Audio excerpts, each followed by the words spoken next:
Hey everyone, it's Lena Banks, certified financial planning professional and small business coach based here in Austin, Texas. Welcome back to your financial therapy for the week. Thanks as always for tuning in. But before we get started, I need to ask you if you've been enjoying the show to please like, subscribe, and give us a review wherever you're listening or watching.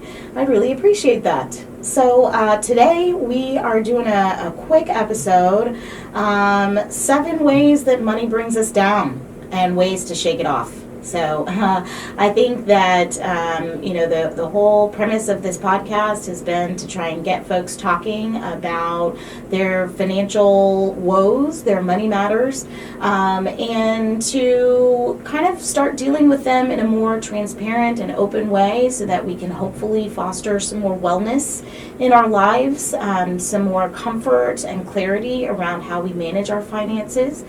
And so, part of the research in doing this show was, how do people deal with money? How does it affect us? And so I came up with 7 ways that money brings us down, and ways to shake it off, because I think that's really important too, is to not just talk about how things affect us, but also some ways that we can maybe turn things around when we need to. So the first thing is, money really can cause feelings of fear and denial. You could avoid budgeting and other activities, thinking that if you don't look, everything will work out just fine. And I think that the best way to shake that off is to regularly schedule time to look at your bank accounts and your financial information, but to have it be a regimented time that starts and then ends. And if you don't get through everything you need to get through, then great, you have the next time, the next opportunity. But I think what's really important is to have eyes on it on a regular basis, not necessarily to try and dig in super deep to things, because I think that is why a lot of that fear and denial comes up. We are just really uninterested in getting to the depth of those financial details. So just take that off of your plate and instead just schedule some intentional time. I would say no more than 30 minutes every week, every couple of weeks, if you can tolerate that. And just take a look at all of your accounts, all of your financial information, and just check in to see what's going on. All right. The second way money can bring us down is it makes us feel like it's a constant depletion. It's a constant draining. There's constant obligation. You're seeing money constantly go out, or you're living paycheck to paycheck, and you're not really seeing that there is a actual resource there available for you. It's all going out the door. I think that the best way to manage this is to have set times, again, for when you pay your bills. That way, all the money and all of the kind of spending on the obligation type stuff is happening at one time, or you're noticing it at one time. And then the rest of the time is fun spending, is spending on things that you like and that you care about. So, for instance, every time that you get your paycheck, if you go ahead and pay all of your bills at that point, or have everything on auto pay at that point, and then have a set amount, hopefully, that you can spend that's discretionary spending for the rest of the pay period, that helps corral those negative feelings of just being drained to at least one space. It helps put them in one perspective, and then you can move on, as I said, to spending for fun, hopefully.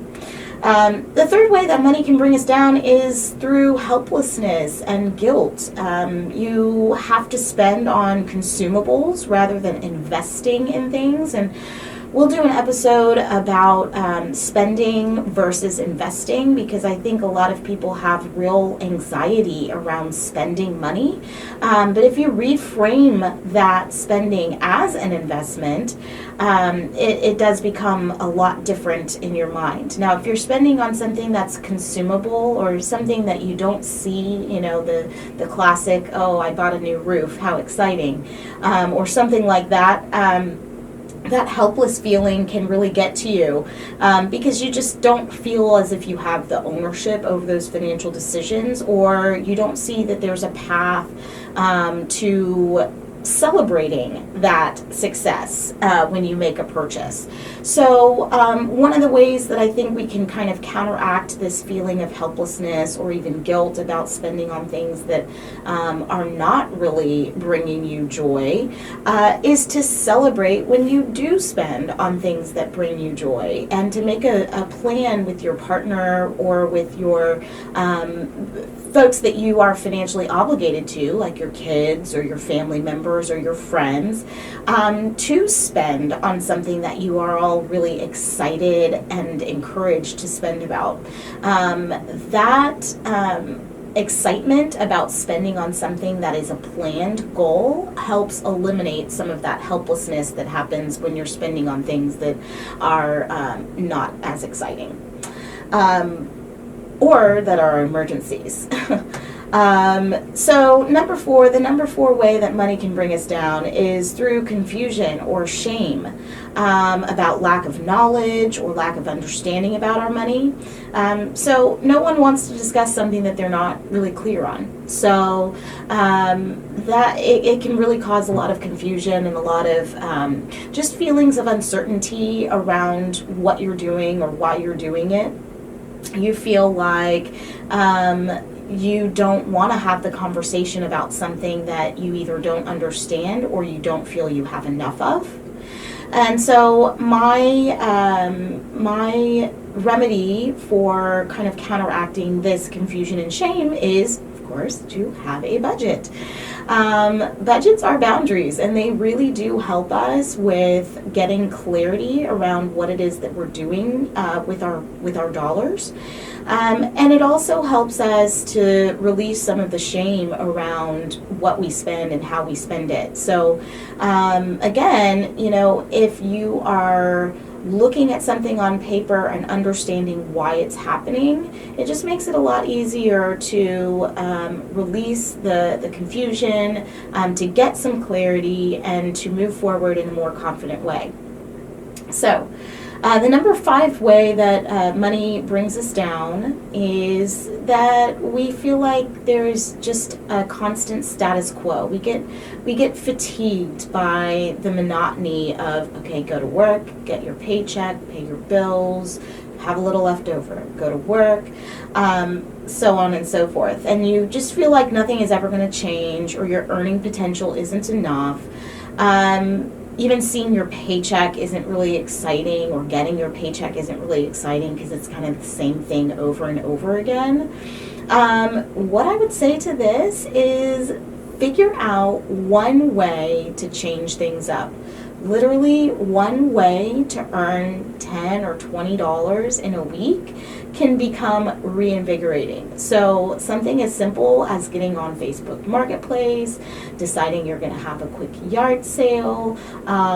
In my yard, I had pecans and decided to let the kids do like a little pecan giveaway / sale. It started out as a sale and then kind of became a giveaway. But the point was taking donations, getting some dollars in the door, even a small amount really does give you that little bit of dopamine boost to say, oh, okay, I actually can make money out of nothing, and it's not going to be some sort of life-changing thing. But if you take the time and energy to do one thing, couponing, going and finally looking for those gift cards, doing some sort of a quick sale of items that you don't need, so either on the earning side or on the spending side, understanding the one thing that you're going to cut out of your week to give yourself a little more wiggle room, that can release you from a little bit of the status quo fatigue that can kind of plague us when we're kind of in this monotonous cycle when it comes to earning and spending our money. So the number 6 way that money can bring us down is lack of knowledge or inadequacy, feeling like you're not up to par in managing your investments or managing your money, feeling like you just may not have the knowledge or the information available to you to do what you're supposed to do. So my remedy for this is really just to read some financial articles and information. I love Investopedia. It is a great resource for learning about all things finance. There are several others out there, NerdWallet, that you can, if you want to learn about one specific topic or one specific area, especially if it is investments and you want to learn about all of the different ways to kind of make your money work for you, go in and read an article, do a module on a specific topic, and that will instantly boost your confidence, because much of the financial information that's out there are not things that are inherently, floating around in someone's head. If you're a financial professional, you've gotten that way because you've learned over time what's going on in the markets, what's happening, and you likely do that for your job on a daily basis. So as a layperson or somebody who's just trying to manage their own personal finances, it's okay that you have to kind of do your own research. Don't get focused so much on the specifics of a single stock or a single investment or financial product, but maybe on a complete genre of products. So, I want to learn about annuities today. I get it. Or I want to learn about what a stop loss buy is.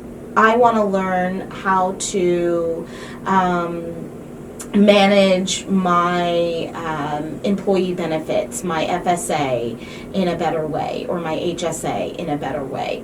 So pick one aspect of your financial planning and learn a little bit about that, and take little bites as you go, and don't be afraid that you're not a financial genius right away.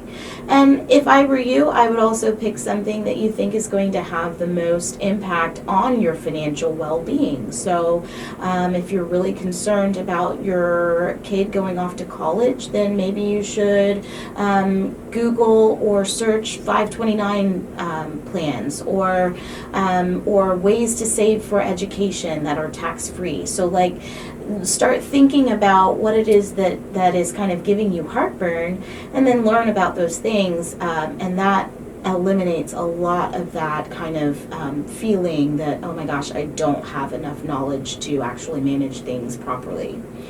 The last thing that I'll say about how money brings us down, number 7, is low self-esteem or inferiority complexes. So feeling like other people have more to spend or spend it better than you, that they're earning more than you, is obviously one of the most common ways that money and finances can bring us down.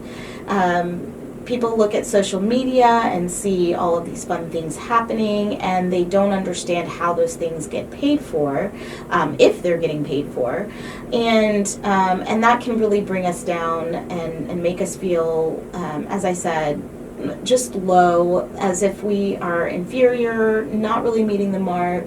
It's not even keeping up with the Joneses so much as just like, why is my life not looking or feeling as wonderful as those people out there? You don't need the 20-foot yacht. I don't even know if that's like a good size yacht. I don't know.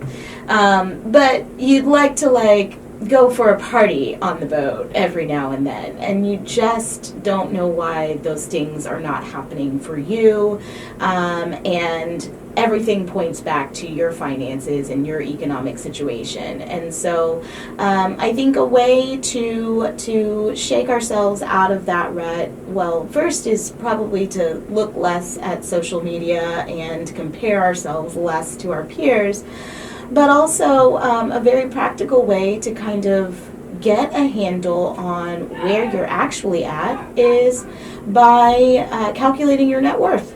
So what do you actually have in assets, and what do you actually have in obligations? Because a lot of times we're doing a lot better than we think we are. And so if you can just take a second and take stock of what you actually have, what you own, what you have available at your disposal, what resources you have available, including your job and your earning power. And then take some stock of where you have liabilities.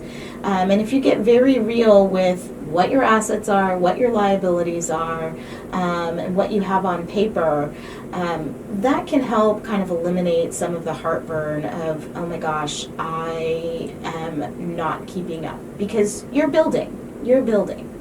And so you don't always have to be doing or showing what you have versus just knowing, owning it, having it on paper, having the confidence that you're building something separate and apart from all of the things that you see and the material things that are happening out there with others. So I hope this helps. This was 7 ways that money brings us down and ways to shake it off. Thanks for listening, everyone.